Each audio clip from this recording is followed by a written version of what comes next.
এটা হচ্ছে দীঘাতে আমাদের ডে 2। তো আজ রাতেই আমাদের বাস, আমরা বাড়ি ফিরে যাব, কাল ভোরবেলায় আমরা বাড়ি ঢুকে যাব।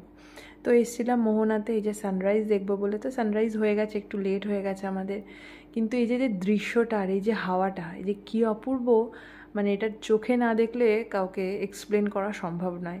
এত ভালো লাগছিলো, মনে হচ্ছিলো যেন আরও 2 দিন থেকে যাই, বাড়ি যেতে জাস্ট ইচ্ছা করছিল না। তারপর আমরা চলে আসলাম এই যে মাছ বাজারটাতে, মাছগুলো দেখছিলাম, কি সুন্দর লাগছিল দেখতে। তা নেওয়ার হয়নি, শুধু দেখেই শান্তি করলাম। তো তারপর আমরা আসলাম উদয়পুর বিচে, এখানে কিছুক্ষণ সময় কাটালাম। তো এখানে খুবই ভিড় ছিল আর এত রোদ গরম ছিল যে কি বলবো আর। তো এখানে আমরা অনেকক্ষণ ছিলাম, অনেকটা সময় কাটিয়েছি, মানে অনেকক্ষণ ধরে আমরা স্নান করেছি। তো এখানে সেই বিখ্যাত খাবার মাছ আর কাঁকড়া আমরা অর্ডার করেছিলাম। তো সবাই খেয়েছি। সত্যি কথা বলতে আমার তো একদমই ভালো লাগেনি, কার কীরকম লাগে আমি জানি না। তারপর আমরা হোটেলে ফিরে আসলাম, দিয়ে সমস্ত গুছিয়ে বাড়ি।